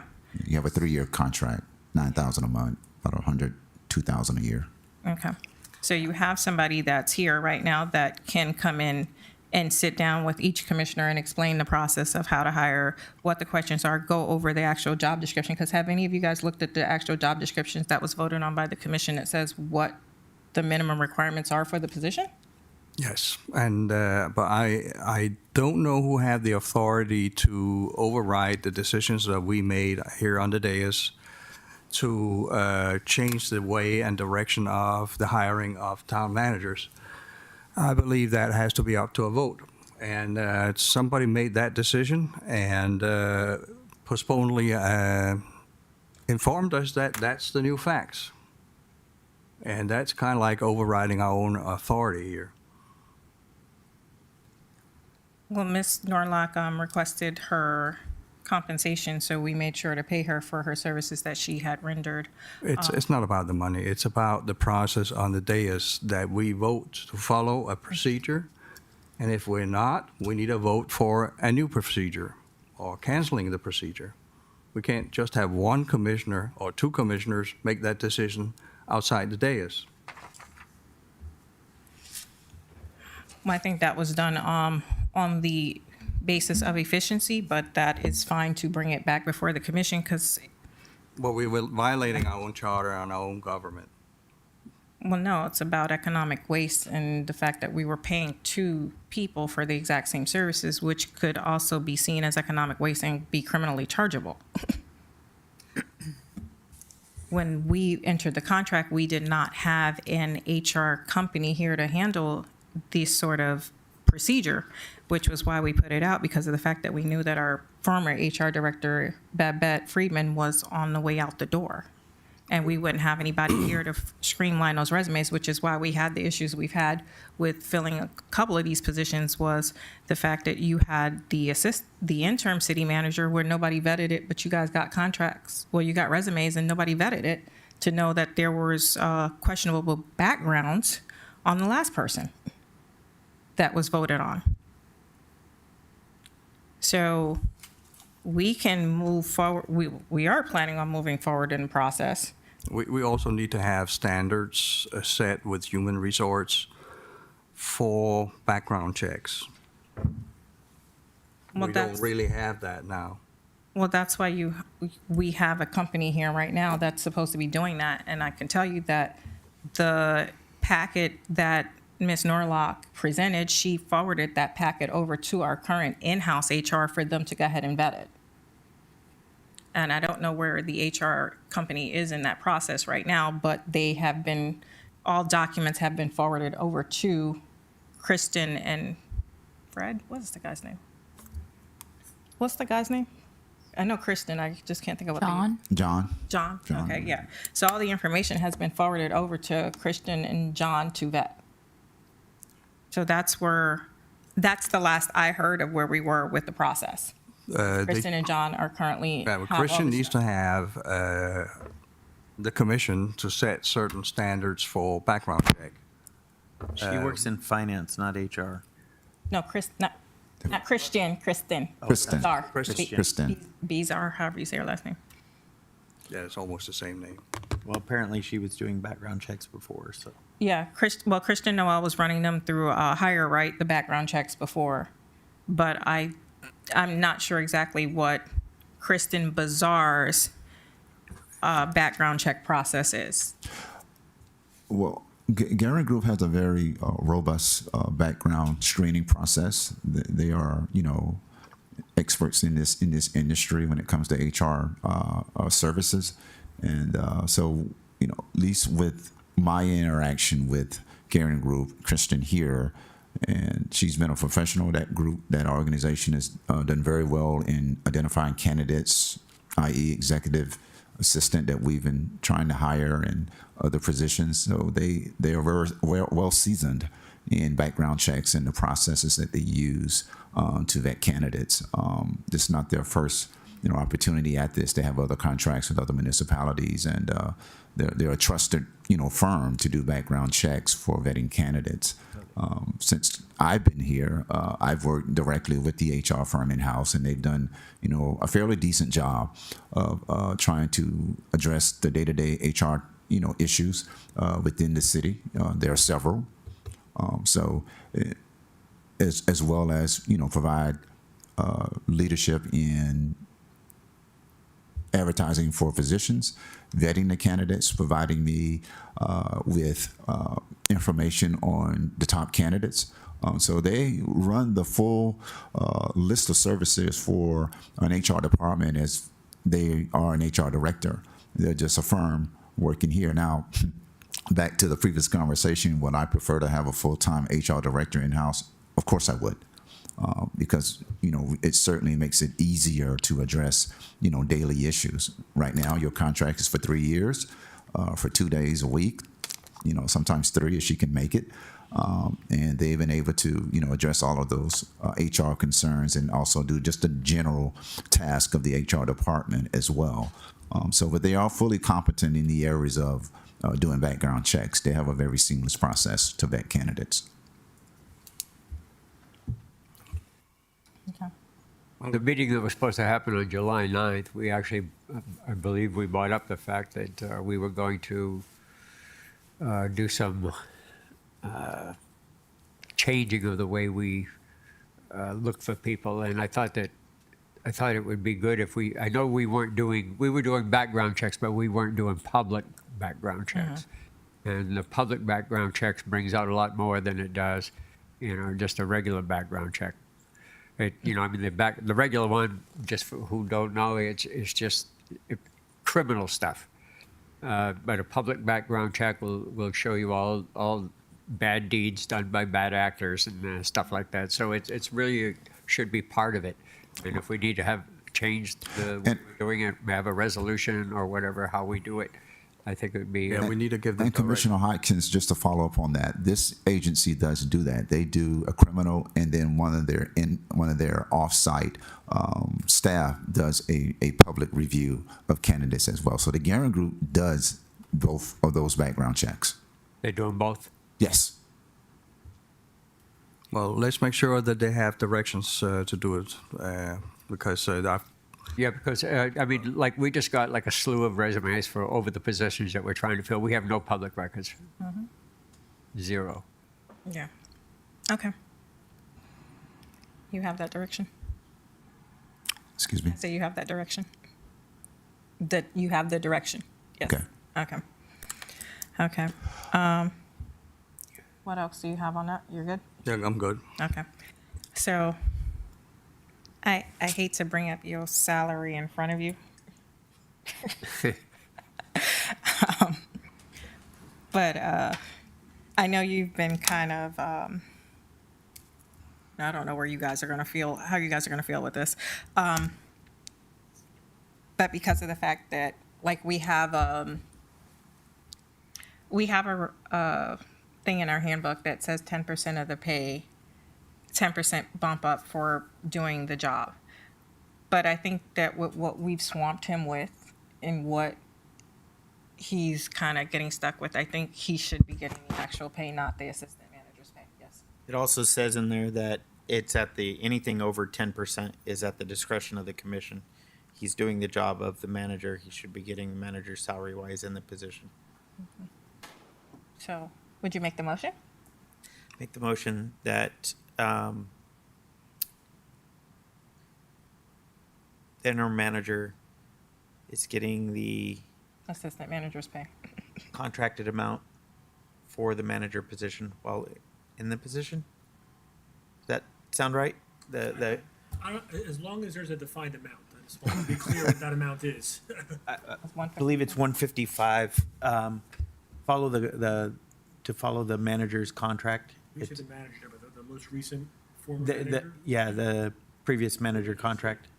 I have a question. So if we giving him the former manager's salary, so he's the assistant manager, so why not we make him the manager, so then we can looking for the assistant manager? Does not make sense? Because if you give him now that salary amount, and then when you hire the main managers, like actually then we have to give more salary than this one. So think about those things and then take a decision. Are we extending that to the previous interim? Well, the previous was making 185. And the previous town manager the interim town manager was getting the public's work salary plus the engineer bump while he was outsourcing all the engineering in the position. It was 5%, right? It wasn't a 5% bump for being the town But engineer. if you're outsourcing engineering, you still have to oversee it. No, he was also following 3 jobs, so we are not going to considering of this what he was doing. He was public director, he was doing acting terming manager, so we will not go that one. So let's do the decision with this and then moving forward. Well, on that subject, I would say that while we're on that subject, that Liam did a great job. He was, and he pushed everything as much as he could, and I think he really handled everything well. I agree. There was a few things that didn't get done, but nobody's perfect. No, doing 3 But jobs. I think we owe him a great debt of gratitude. I think we also should give him some sort of financial thing. I know I've seen this commission give $25,000 to an 8th grade educated girl, and so as a gift. So I just soon see that Joy Brown. You don't remember Joy Brown? So I think giving a Liam, somebody who is a dedicated, educated individual, deserves a good bonus for what he did. And I'm thinking maybe $50,000 or $60,000. I strongly disagree with all of you. I Plus, agree. It's illegal to do that. Yeah, Well, was it illegal when you gave it to Joy? It was different. Oh, Why? Under different circumstances. No, it wasn't. Yes, it was. She was doing 2 jobs, and you were doing 3 jobs. and he's doing 3. Hold on, the city Yeah, can't go backwards. and this, just one comment. There is a prohibition under Florida law Thank you. for paying public employees for work after the work has been done. In other words, increasing salary. There's a process under Florida law that allows a local government to institute a bonus process or a bonus policy, but it needs to be laid out prior to the award of a bonus. Well, we already did it, though. And if there's a policy that the town has adopted that I'm not aware of, that's a different issue. I'd like Well, to I'm saying there's already been the prerequisite is already there. They've already done it. They've already given a bonus. That wasn't Okay, and that I don't know. wrong. It wasn't. It did go through legal prior to Okay, I mean, brought to the commission. that I don't know. I just know that this Florida statutes prohibit paying additional compensation for public employees after a performance of a job has already been done. So that's what I was Actually, that was my argument when we were when that was happening. Okay. Well, I didn't vote. Can I make a motion Yep, what's your motion? to interim to manager to main managers to our Chandler to have a main managers? The issue with that is, again, it has to fall under exigent circumstances to protect the health and safety and welfare of the community because it is not on the dais as an agenda item. And just one other comment, if I may. We have an employment policy that the commission has adopted. That employment policy contemplates a change in status pay. It says a couple things, and again, this is on page 24. It's a temporary reassignment to a higher pay grade and additional responsibility shall be the minimum of the new pay grade or the current pay up to a 10% increase, whichever is greater. I don't know to what extent that's been implemented, but that is the policy of the town. Chapter 215, that's section 215.425, which is the Florida statute, says that no extra compensation shall be made to any officer, agent, employee, or contractor after the service has been rendered or the contract has been made, nor shall any money be appropriated or paid on any claim subject matter that's not been previously approved unless the compensation is allowed or allowable by law, and then there's a mechanism that requires a 2/3 vote of the legislature to provide some additional compensation. With regards to bonuses, all public employees could be eligible for bonuses, but the town needs to have a policy that lays out what are the criteria for making an employee eligible for those bonuses. And that needs to be articulated to your employees at the front end, not at the back end. So there are a couple legal issues just with regards to the discussion that I wanted the mayor and commission to be aware of. That was my argument when we actually did that. Okay. And Mayor and Commission, just from experience, as a city manager for many years, I echo what our town attorney is saying, because we had to draft a policy in my previous city for bonuses, and I can assure you it's better going that route than going the IG route of an investigation of why it wasn't done properly, and I had to endure that. So the town attorney has certainly given us the good advice. Okay. So So am we're I back able to make a motion? You can make that motion, Yeah, I mean, again. because it's not on the agenda. And yeah, I would suggest not to belabor the issue, but yeah, to the extent that the commission wanted to address issues that are not on tonight's agenda, if they fall short of a health, safety, and welfare situation, we already have a personnel policy which contemplates a change in pay status. I hope that your acting town manager is being compensated in accordance with the town's policy. Again, I don't know the details of that arrangement, but I know we've got a policy in place. I hope that it's being followed. To the extent that the commission wanted to address future issues with regards to any employee's compensation, that should be placed on a future agenda for discussion. Understood. Okay. Well, let's put that on for discussion at our next regular meeting. Yes, sir. Sounds good. Absolutely. All right. So what's the motion again? It's to put it on the August 28th meeting. Workshop, I'm sorry, workshop. Workshop, yeah. Discussion. Okay. Attorney comments? I have none, Mayor. Thank you. Manager's comments? Yes, I was just looking for some clarity on the salary conversation, because we were having two conversations. We were having a bonus conversation, and then we were having a salary conversation. No. Sorry, there's still a motion out there. What was the motion? The motion is to compensate the interim as with the previous Manager's salary. manager's salary. Can we do it? My Can we do it right now? preference would for it to be on the agenda, to the extent that the commission. Yeah, I understand it's not on the agenda. That's, Let's put it on the next. So you had two, okay, so those two motions will be on for the next. Yeah, put it on the next meeting. Thank Okay. you. The August 28th meeting. Yes. Workshop. Workshop and then do the. Okay. All right, so those two motions will be on for the next thing. All right. Manager comments? You have anything? Mayor and Commission, thank you for having me here this evening and bringing me aboard to this wonderful town here. This is my first official meeting, and I've certainly have enjoyed my first 5 weeks here. I can tell you that there are things that we've been able to surmise. As a seasoned manager, there's always the honeymoon part. The honeymoon is ending here for me, and I'm a sponge right now with the staff and with the departments and day-to-day operations. Just trying to build some camaraderie within all the ranks. There are some new performance expectations that we look to inject into each department. There's certainly a renewed spirit of what Pembroke Park can become in the future. We see the opportunities here that have been missed. And so we're not looking backwards, we're looking forward.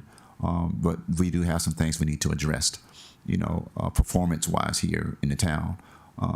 We have a budget coming forward here, and it's my first merry-go-round with your budget. And so we look forward to having that conversation with you as well.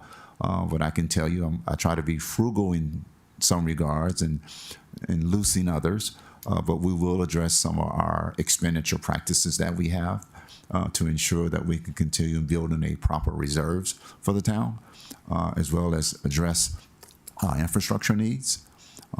as well as build a brand that kind of spells what that logo says, out front in your lobby. From my observations, as I said before, that we're about accountability, performance, quality, and doing it the right way. And I feel that message is, getting to staff. They're still trying to figure out what the future looks like from this administration. We certainly, when I say we, I talk about all of us. We certainly hope that this administration is given an opportunity to continue moving this town forward. We have some wonderful plans how we can achieve, what this town needs and deserves, be it legislatively, infrastructure-wise, performance-wise, staff, ensuring that they're, well taken care of in benefits and salary, et cetera. So we're looking forward to being here, beyond, the hiatus of the summer months. And we look forward to building, something that we all know exists here, in a framework that makes this town a beacon here in Broward County. I've had some great conversations with the town attorney. We've been able to look at several litigation issues that we have, and I'm not the town attorney, but I can tell you we've been inundated. I've been inundated with a lot of that, and that's understandable. We have some challenges ahead, but we certainly can get through those challenges collectively. I speak constantly about softening the voices and lowering the temperature in the room for everyone. That does not mean that there will not be accountability. There will be, but I want to foster, a relationship here with all the staff and encourage them to create a cohesive environment that we trust each other. And we have differences, but at the end of the day, we can collectively make a decision that benefits us all, specifically our residents. I hope that my leadership apparatus is giving that off to the staff. And that's my intent every single morning when I walk in here, is to represent that for you. I had a list of things to say. I had a list of things to talk about from observations. I think it would be premature to talk about those things without providing some resolutions to some of my observations, and then we can have a more constructive conversation about, some of the management techniques that we injected over the next several months while you're away. We'll have those conversations. But to be fair to some of the observations I've found, I think it's also even more balanced to try to work with staff to resolve some of those issues that I've uncovered here in the city. And some are fairly fixable. Others a little bit more technical in process. But again, we are excited to be here, and we're excited to lead this town onto a new frontier here in Broward County, where when we go to these external meetings, everyone wants to be an employee of Pembroke Park, and they're asking, how do we do it? And that's the question that we need to get moving forward, is how does Pembroke Park do it? And once we begin to get those questions, then we know that we have a town that is on the cutting edge of doing it the right way. Not saying we're not doing it now, but we can always tweak, what we're doing. And I think the staff has received that. All of our relations, conversations, and interactions have been very positive. I know there's one or two commissioners have spoken to staff, and they are, very positive about the leadership that they currently have. So I don't know where that leads us in the town manager search, but it's good to know that the staff is responsive to new leadership, and they are open to different ideas. And that's what we want. We want growth with our employees. We want growth in training and development of our staff. along with that accountability as well. And so there'll be some difficult moments to have, but we'll get through it together. So I appreciate your trust in my professional leadership here, and I look forward to being here with you, for long term. So I appreciate your support. I should appreciate our staff support significantly. They've been, very gracious to me in providing me as many, responses to my questions as possible. And let me point out, before I forget, I want to go back to the event that we had with the flooding.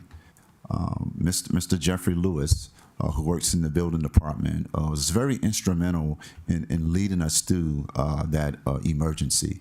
He's very knowledgeable, and he stepped right in, pre-storm, during the storm, and after the storm, and he's been nothing but a consummate professional when it comes to emergency management. So there are some things that we have to do there to ensure that we are prepared for the next event collectively. But he did a wonderful job with this particular storm. He really exhibited the knowledge about emergency operations that's required for a small town of this nature. So I want to publicly acknowledge him for his work during the storm as well. But again, this is a family here, and I hope that we can continue to evolve as one together. And from this leadership, from my office, we're going to exhibit the utmost professionalism to ensure that brand of Pembroke Park is a beacon when you drive down Hollandale Boulevard and Summer Pembroke Road, that everyone knows you're in Pembroke Park. And I hope that the support from you will continue to grow as well. So thank you very much this evening. Sorry for being long-winded. All right, thank you. Okay, Commissioner comments, Commissioner Jacobs? No comments? Yes, I do have comments. Several months ago, you guys received a notice from my attorney. You also received a intent to sue. You also received another email telling you again to stop. I made it very clear. Don't mess with my family. Don't mess with my money. Those are the two things that are most important to me. So you guys didn't adhere to that. You don't want to stop. You keep continuing. So karma is coming for y'all. And y'all get what you deserve in the process. I'm tired of the harassment. I'm tired of the nonsense. That's all I have to say. I want to thank you for being here and taking charge for the leadership of the day-to-day actions around the town. Management and leadership is desperately needed for the day-to-day operations because this town has not had it in a very long time. Thank you. Acting Clerk Commissioner Kisham? No. Clerk Commissioner Hodgkins? Yeah, I'd just like to congratulate Susie for finishing her purchasing agent course. And hopefully we'll find an office for her somewhere and let her be a purchasing agent. Can't steal her. She's ours. Vice Mayor Morissette? No. Third floor. Okay. Couple things. One, I just want to announce that the food giveaway is going to be August 3rd from 9 to 12, and the back-to-school giveaway for Pembroke Park is August 10th from 10 to 12 as well. And, food giveaway is 9 to 12. Back-to-school giveaway is 10 to 12. Also, Church of Christ will also be doing their back-to-school giveaway on August 10th as well. So we'll have two back-to-school giveaways in the city, one here at the town of Pembroke Park and the other one at Church of Christ. And then the food giveaway is going to be August 3rd. I wrote a note to myself to say for commissioner comments, and I have no idea what I was asking for at this point.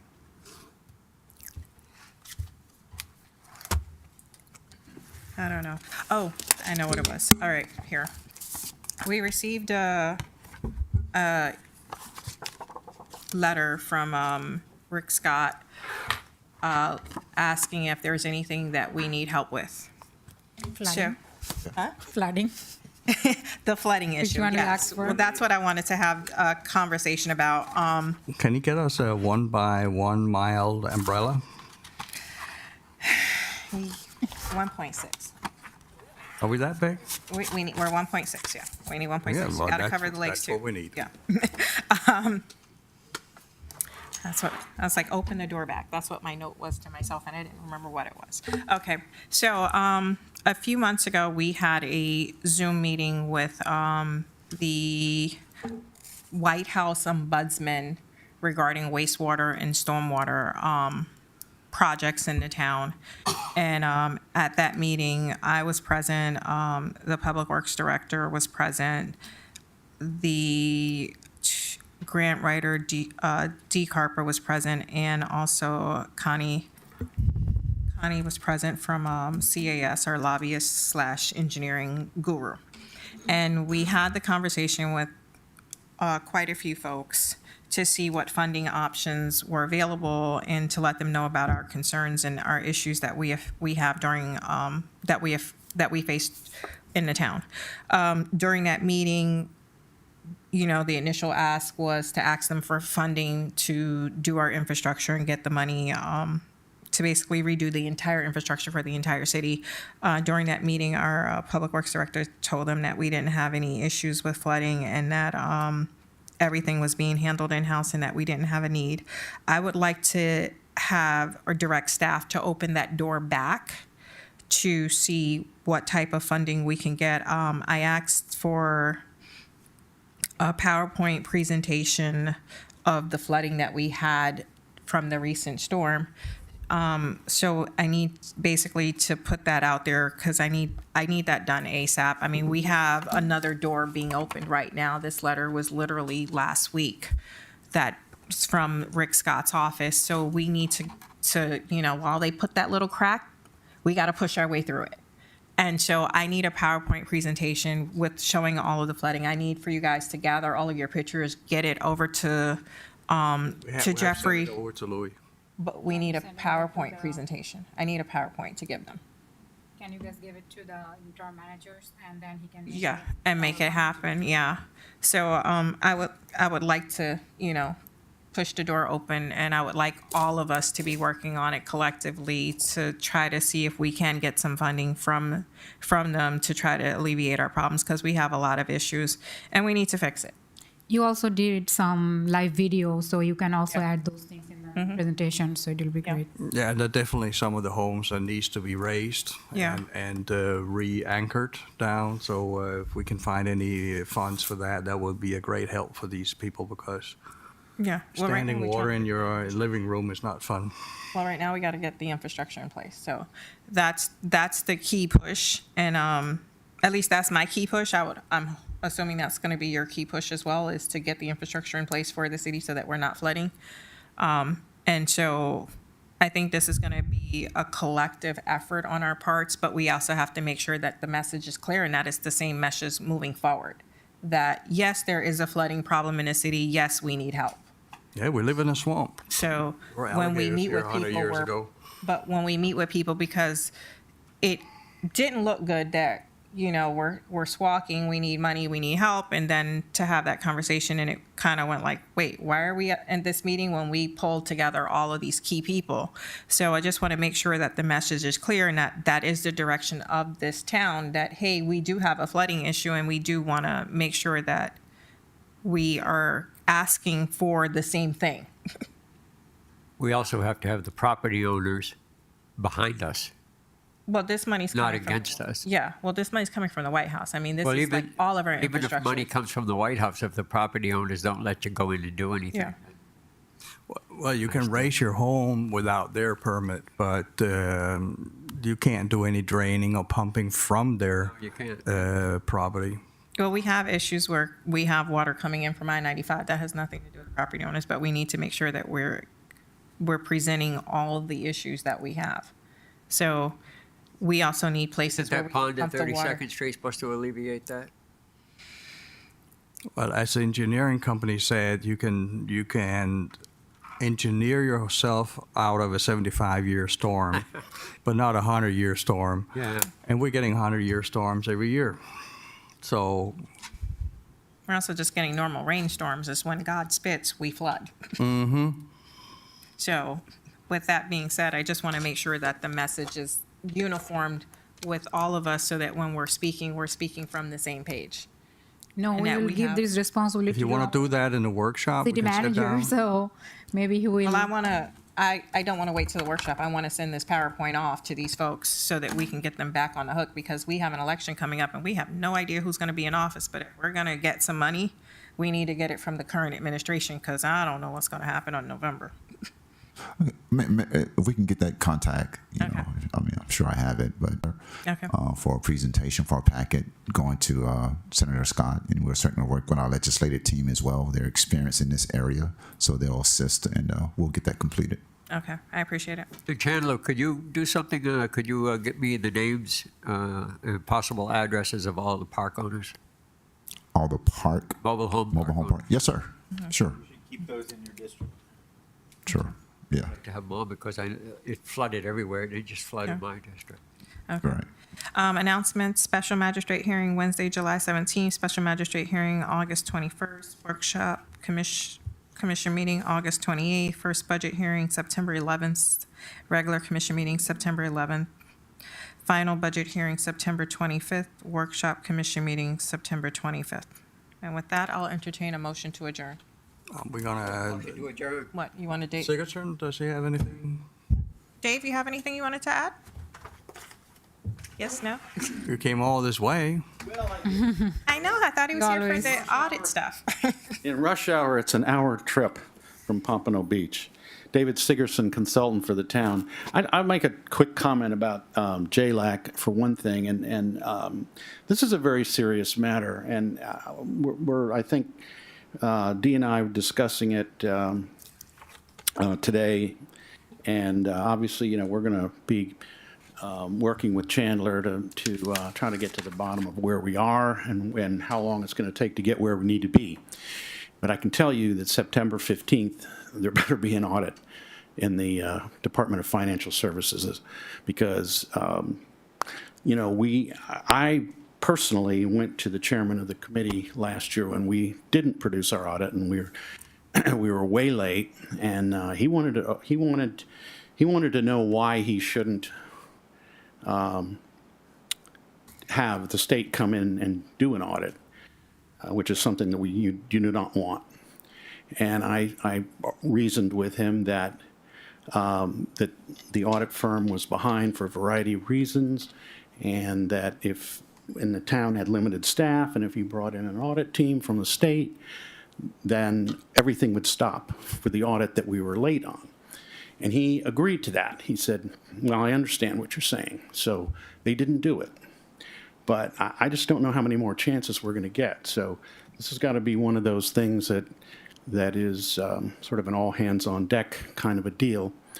One thing you do not want to do is have to have your mayor and your city manager and your finance director on the carpet before the JLAC committee. I've sat in those meetings when a city has been in there to be questioned because they had not met deadlines, and it's not a pleasant experience. But on a happier note, it's summertime. We're going to go on vacation, and that includes me. I'm going to be flying out to Colorado to see my grandson. He was just born April 21st. Congratulations. And then, sadly, I'm going to be out of commission for the month of August, having my hip replaced. Uh-oh. So I will not be able to, I'm probably not going to be able to be at the August. Break you one day. Yeah, I only have two of them, you know, I can always use the other one. I may not be able to be at the workshop on the 28th, but we will have, you know, report.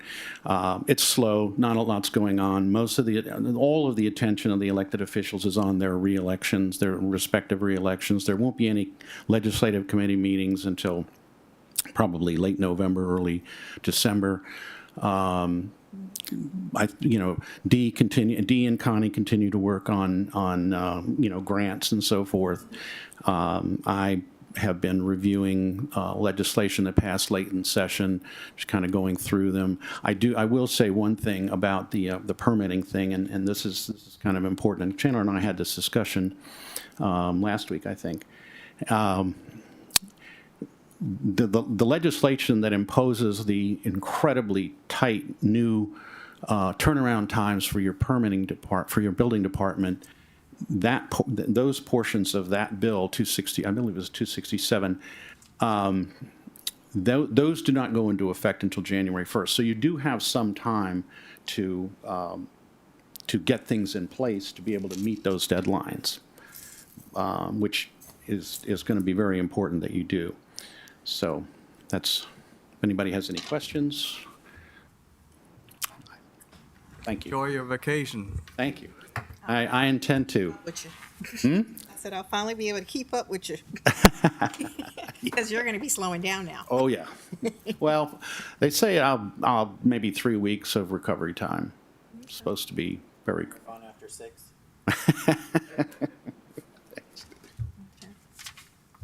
Anything else? If not, a motion to adjourn. Motion to adjourn. All in favor? Aye. Aye. Have a nice holiday, all of you, wherever it goes. Enjoy your time.